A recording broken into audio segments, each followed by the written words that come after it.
உடல் வலிமையை உறுதி செய்யும் சிலாஜித், கவனத்தை மேம்படுத்தும் அஸ்வகந்தா மற்றும் உயிர் சக்தியை பெருக செய்யும் சஃபேடு முஸ்லி போன்ற இமயமலையின் மூலிகை பொருட்களை கொண்டு வந்து மிஸ்டர் பர்ஃபெக்ட் உருவாக்கப்பட்டுள்ளது.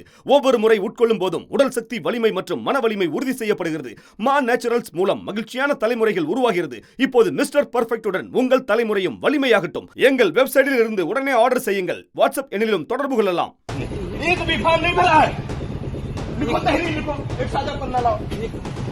सादा पन्ना लाओ, तहरीर लिखो। कौन सा थाना है? एक भी काम नहीं किया। क्या है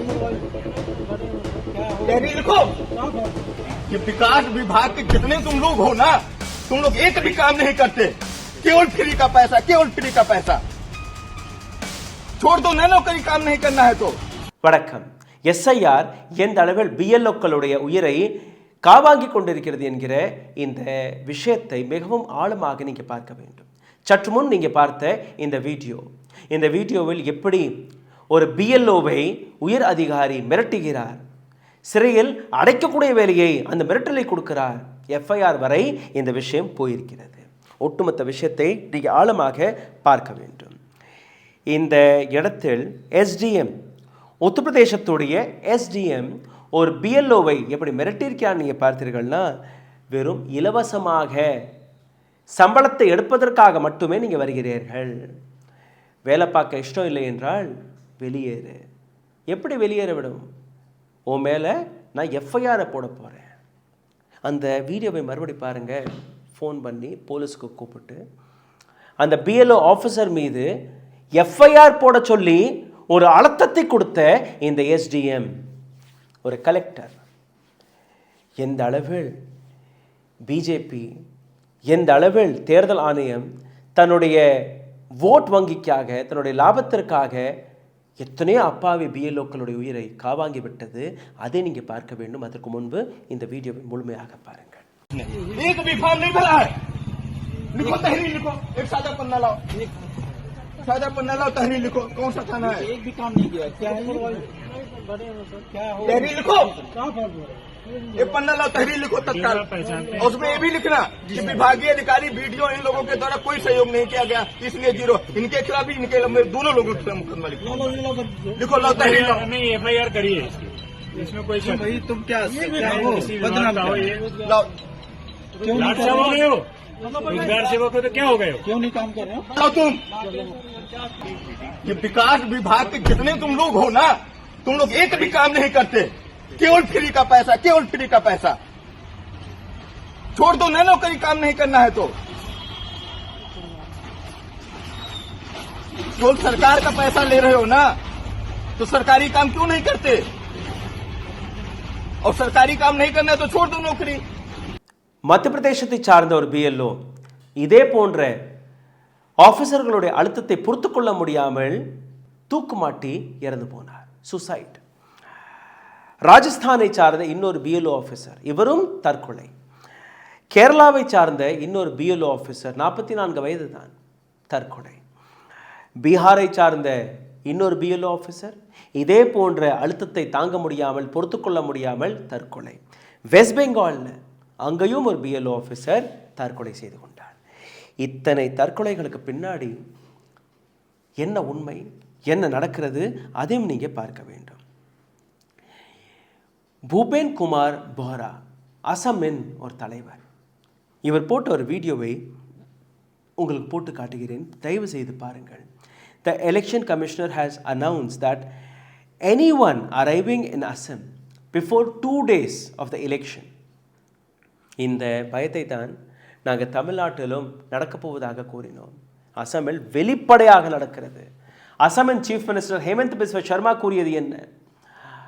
தேர்தல் நடக்க 2 நாட்களுக்கு முன்பு எந்த மாநிலத்திலிருந்தும் எங்கிருந்து வந்தாலும் அவர்களுடைய பெயரை பதிவிடுவோம், அவர்கள் ஓட்டு போட அவர்களுக்கு அனுமதி கொடுப்போம். அதாவது பீகார்லேருந்து வரலாம், யூபியிலேருந்து வரலாம், மகாராஷ்டிராவிலிருந்து வரலாம், தமிழ்நாட்டிலிருந்து போகலாம், மத்திய பிரதேசத்திலிருந்து போகலாம், கேரளாவிலிருந்து போகலாம். எங்கேருந்து அசமுக்கு நீங்கள் போனீர்கள்னா கூட, அதாவது தேர்தலுக்கு 2 நாட்களுக்கு முன்பு வரை யாரெல்லாம் அசமுக்கு வருகிறார்களோ அந்த அனைத்து நபர்களுடைய பெயர் பதிவிடப்படும், அவர்கள் ஓட்டை போடலாம்.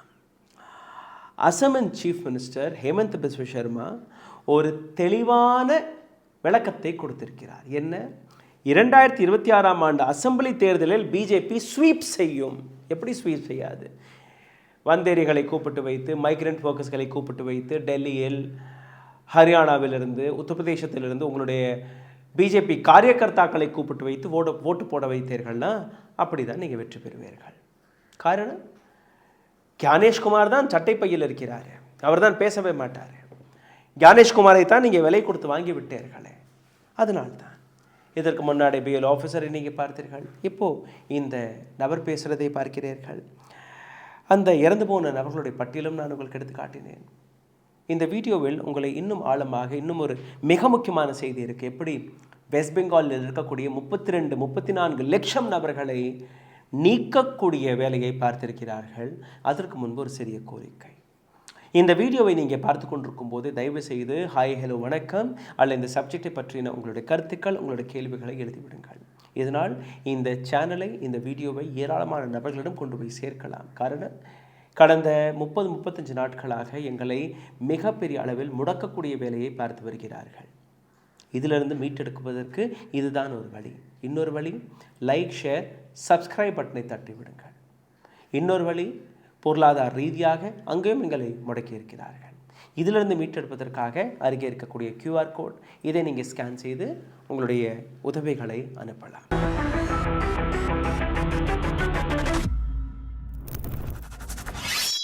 முப்பது 32 லட்சம் நபர்களை வெஸ்ட் பெங்காலிலிருந்து எப்படி நீக்க போகிறார்கள்? அதற்கு முன்பு இன்னொரு வீடியோவை நான் உங்களுக்கு எடுத்துக்காட்டப் போகிறேன். முன்னாள் chief election commissioner SY Qureshi அவர்கள் ஞானேஷ்குமாரை பற்றி அல்ல இப்போ நடக்கக்கூடிய இந்த தேர்தலை பற்றி ஒரு பாட்காஸ்டில் பேசியிருக்கிறார். சாந்தனு என்கிற இந்த இளைஞர் இந்த பாட்காஸ்ட் எடுத்திருக்கிறார். அந்த பாட்காஸ்டில் எந்த அளவில் அவர் பதில் கொடுத்துருக்கார் நீங்கள் பார்த்தீர்கள்னா, ஞானேஷ்குமார் கொடுத்த பதில் 00, ராகுல் காந்தி காட்டினார் இல்லையா, 00 அட்ரஸ் எல்லாம் எழுதியிருக்கணும். 00 என்கிற இந்த அட்ரஸே கிடையாது, தேர்தல் ஆணையம் எங்கேயுமே எழுதவில்லை. ஏழைகள், பிளாட்ஃபார்மில் தங்கக்கூடிய நபர்கள், அப்படி ஒரு ரோட்டில் தங்குனா அந்த ரோட்டோடைய பேரை எழுதி எந்த பில்லருக்கு கீழே உட்கார்றார்களோ அதுதான் அவர்களுடைய அட்ரஸ். ஒரு கடைக்கு வெளியில் அவர்கள் தங்கினார்கள்னா அந்த கடையோடைய அட்ரஸ் தான் அவர்களுடைய அட்ரஸ். அப்படித்தான் அவர்கள் அந்த அட்ரஸை குறித்திருக்கிறார்கள் ஒழிய எந்த விதமான 0 என்கிற அடையாளம் கிடையாது. ஞானேஷ்குமார் பொய் பேசுகிறார். ஞானேஷ்குமார் இஸ் லைங் என்கிற விஷயத்தை அவர் வெளிப்படையாக எழுதி பேசியிருக்கிறார். நீங்களே கேளுங்கள். Total rubbish, and I'll tell you why. If it is a notional address and Vedant is on the house number 00 and I want to question that Vedant is not a genuine voter, he is a bogus voter, let us go and verify. Where do I go to 000?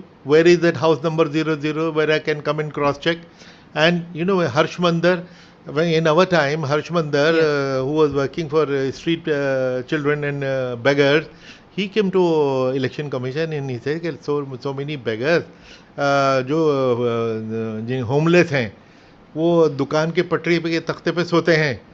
तो हमने कहा कि उनको vote नहीं मिल रहा. तो हमने कहा ये तो बहुत गलती है, हम मानते हैं इसको, हमारी गलती है. उनको they are all citizens of India, हम इनको वोटिंग राइट देंगे. और एड्रेस इनका क्या होगा? जिस दुकान के पटरे तख्ते पे ये सोते हैं उस दुकान का नंबर उनका एड्रेस होगा. இது மட்டுமல்ல, இன்னொரு வீடியோவை எடுத்து காட்டுகிறேன். ஞானேஷ்குமாருடைய பொய்களை உடைக்கும் போது மற்ற தேர்தல் ஆணையர்கள் அசோக் லவாசா, OP ராவத் மற்றும் SY குரேஷி 3 பேருமே என்ன பதில் கொடுத்திருக்கிறார்கள் அதையும் நீங்க பாருங்கள். हलफनामा देना होगा या देश से माफी मांगनी होगी, तीसरा विकल्प नहीं है. It doesn't require for anybody to submit an affidavit if there is a serious complaint which the election commission must look into. This is election commission's data. This needs to be investigated. Questioning any stakeholder has never been the forte of election commission. Whenever any doubt is expressed by even common voters, election commission would always take it seriously, immediately investigate and immediately put the results and findings to that person and in public domain. Asking him for affidavit, what if he turns around and says, you give me an affidavit that whatever 65 lakh deletions you've done, if there is one mistake, you will be criminally liable. Daring leader of opposition this way, with this tone and with this anger, I don't think it has done any credit to the election commission. இப்போ இந்த பகுதிக்கான மிக முக்கிய கட்டத்திற்கு உங்களை நான் கூட்டிச் செல்கிறேன். 30 lakh dead voters luckily to be removed from West Bengal. West பெங்காலிருந்து கிட்டத்தட்ட 30 லட்சம் வாக்காளர்களை நீக்கப் போவதாக ஒரு தகவல் வெளிவந்திருக்கிறது. இந்த தகவலுக்கான அர்த்தத்தையும் புரிந்து கொள்ளுங்கள். நரேந்திர மோடி அரசாங்கத்தில் இருக்கக்கூடிய உடை என்கிற ஒரு அமைப்பு, உங்களுக்கு ஆதார் கார்டெல்லாம் கொடுக்கக்கூடிய அதே அமைப்பு தான். ஓட் சோரிக்கான இந்த ஸ்கீமில் அவர்களும் கைகோர்த்து விட்டார்கள். எப்படின்னு நீங்கள் பாருங்கள். இட் வாஸ் ரிப்போர்ட்டட் தட் உடை issued Aadhaar data to Election Commission of India that around 30 to 32 lakh deactivated Aadhaar number with ECI claim Aadhaar number belongs to dead voters in West Bengal. West Bengal இருக்கக்கூடிய இறந்து போன நபர்கள் deactivate ஆன Aadhaar card இந்த வழியாக கிட்டத்தட்ட ஒரு 30லிருந்து 32 லட்சம் நபர்களுடைய பெயரை நீக்கப் போவதாக கூறியிருக்கிறார்கள். இப்போ இதற்கான உண்மைகளை நீங்கள் பார்க்க வேண்டும். Last year UIDAI sent me a letter. உடையிடம் எம்பி சாகேத் கோக்லே ஒரு கேள்வியை கேட்டிருக்கிறார். இந்த கேள்வியில் உங்கள்கிட்ட ஒவ்வொரு மாநிலத்திற்கான டேட்டா இருக்கா, எந்த மாநிலத்தில் எத்தனை பேர் இருக்கிறார்கள், எங்கே இந்த நபருடைய ஆதார் கார்டு ரெஜிஸ்டர் ஆனது, அந்த டேட்டா இருக்கா என்கிற ஒரு கேள்வியை கேட்டிருக்கிறார். இந்த கேள்விக்கான பதில் யார் கொடுத்தார் என்று நீங்கள் பார்த்தீர்கள்னா, signed by Prabhakaran, dated 26/02/2024, Deputy Director of உடை.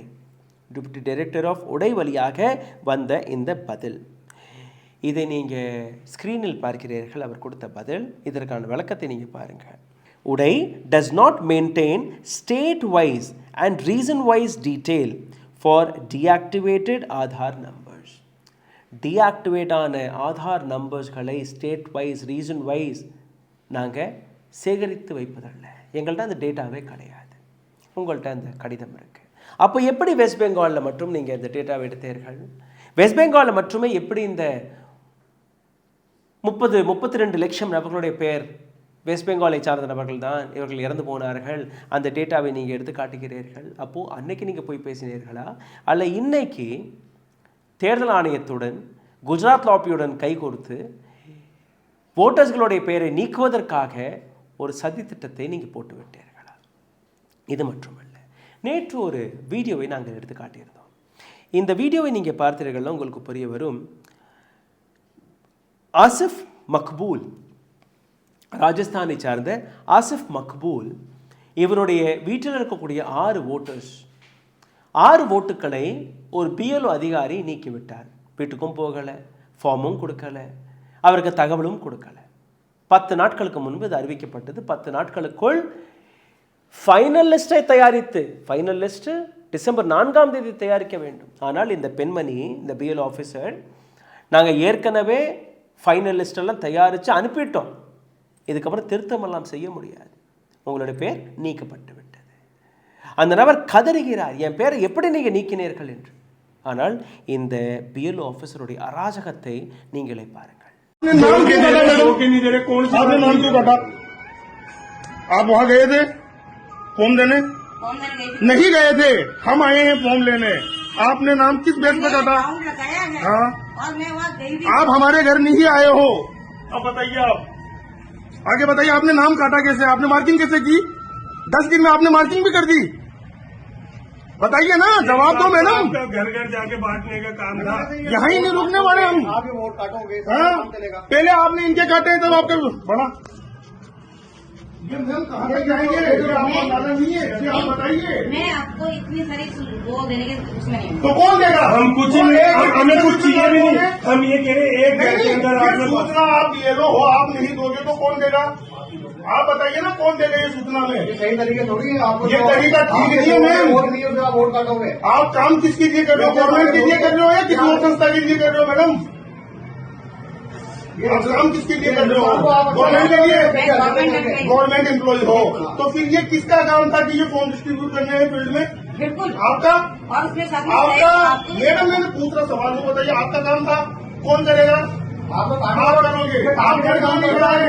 पहली बात तो ये घर आए तो फॉर्म नहीं दे, घर आके इन्होंने फॉर्म नहीं दिया, यहाँ इनसे लेने आ रहे हैं तो इन्होंने कह रहे मैंने नाम काट दिया है। भाई आपने किस बेस पे नाम काटा है? वो किराएदार है? ये पूरा टारगेट बना रखा है इन्होंने नाम। कितने नाम काटने का टारगेट है आपके पास? ये सही तरीके आपके और भी ये लोग काम कर रहे हैं। वोटर आई डी कार्ड है, यहाँ पे 100 साल से रह रहे हैं, जनरेशन उनका नाम काटे जा रहे हो। किस ब्याह पे नाम काट रहे हो? ये तरीके सही है क्या? ये पूरे बर्बादी के हिंदुस्तान को बर्बादी में लाके रहे हो पूरा तरह। आपने ये नाम काटा कैसे? किराएदार बिहार वाले इनको टारगेट फिक्स कर दिए उन्होंने। ये सोच रहे हिंदुस्तान तरक्की पे ला रहे हैं, हिंदुस्तान को बर्बाद करने जो मैं ये कर रहे हो ना, ये ठीक नहीं है। சரி, இப்போ பேரை எப்படி நீக்குகிறார்கள், எப்படி அந்த கனெக்ஷன் வருது, அது எல்லாமே நீங்கள் பார்த்தீர்கள். இதே UIDI உடை என்கிற இந்த அமைப்பு, ஆதார் கார்டை இஷ்யூ செய்யக்கூடிய அமைப்பு, பார்லிமெண்ட்டிலும் பதில் கொடுத்திருக்கிறார்கள். that it does not maintain state-wise and region-wise data for deactivated Aadhaar numbers. இறந்து போன நபர்கள், டீஆக்டிவேட் ஆன நபர்கள், இவர்களோட டேட்டாவை நாங்கள் ஸ்டேட் வைஸ், ரீசன் வைஸ் சேகரித்து வைப்பதல்ல. இது பார்லிமெண்ட்டில் கொடுத்த பதில் தான். அப்போ எப்படி மறுபடியும் அதே கேள்வி தான் வெஸ்ட் பெங்காலுக்கு மட்டும் வந்தது? நாளைக்கு இதே வழிதானே தமிழ்நாட்டிற்கும், இதே வழிதானே கேரளாவிற்கும், இதே வழிதானே குஜராத்திற்கு, மகாராஷ்டிராவிற்கும், மற்ற மாநிலங்களுக்கும்? ஆதார் கார்டில் உங்களோட பேர் இல்லை, நீங்கள் இறந்து போனீர்கள், அதனால் உங்களுடைய பேரை நாங்கள் சேர்க்க முடியாது. பிஜேபி அண்ட் இசிஐ ஒரு சதித்திட்டத்தை போட்டார்கள். இப்போது ஆதார் கார்டை கொடுக்கக்கூடிய அமைப்பு, உடை, அதுவும் சேர்ந்து விட்டால் எவ்வளோ பெரிய ஸ்கேம்! எத்தனை பேருடைய இந்த பெயர்கள் நீக்கப்படும், எத்தனை நபர்கள் தன்னுடைய வாக்குரிமைகளை இழக்கப் போகிறார்கள், எந்த அளவில் இது மிகப்பெரிய ஸ்கேமாக இருக்கிறது. அதை தாண்டி இது போன்ற கடிதம் வருது. இந்த கடிதத்தில் நீங்கள் ராகுல் காந்திக்கு எதிராக பேசியிருக்கிறீர்கள். கேள்வி கேட்கக்கூடாது. கேள்வி கேட்டால் நீங்கள் தேச துரோகி. தேர்தல் ஆணையத்திற்கு எதிராக கேள்வி கேட்கக்கூடாது. 272 நபர்கள், இதில் யாருமே தேர்தல் ஆணையத்தை சார்ந்த நபர் கிடையாது. இந்த அனைத்திலுமே நீங்கள் பார்த்தீர்கள்னா முன்னாள் நீதிபதிகள், முன்னாள் பியூரோக்ரேட்ஸ், முன்னாள் போலீஸ் ஆஃபீஸர்கள், முன்னாள் இராணுவ வீரர்கள் தன்னை சிவில் சொசைட்டியை சார்ந்த நபர்களாக எடுத்து காட்டுகிறார்கள். இந்த அனைத்து நபர்களுமே பிஜேபிக்கு சப்போர்ட் செய்யக்கூடிய நபர்கள். 140 கோடி மக்கள், 140 கோடி மக்களுடைய கையில் இருக்கக்கூடிய வாக்குரிமை, அதிகாரம், கான்ஸ்டியூஷனல் ரைட், அதை பறிக்கக்கூடிய அமைப்பு தேர்தல் ஆணையம். தேர்தல் ஆணையம் யாருக்காக பறிக்கிறார்கள், யாருக்காக இந்த ஓட் சோரி நடக்கிறது? பிஜேபிக்கு. இவர்களை பற்றி நீங்கள் கேள்வி கேட்கக்கூடாது.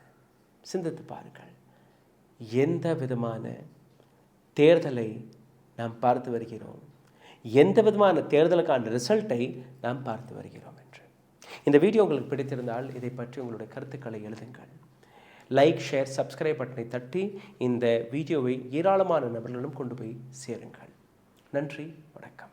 ஊடகம் கார்ப்பரேட் அரசியல்வாதிகளின் கைப்பாவையாக, அடிமைகளாக இருந்தது போதும். இனி சாட்டை எடுத்து சுழற்றும் நேரம் வந்துவிட்டது. ஊடகம் பொதுமக்களாகிய உங்களுக்காக, உங்களாலேயே இயக்கப்பட வேண்டும். ஊடக சுதந்திரத்திற்காக உங்களின் பங்களிப்பை இன்றே அளித்திடுங்கள்.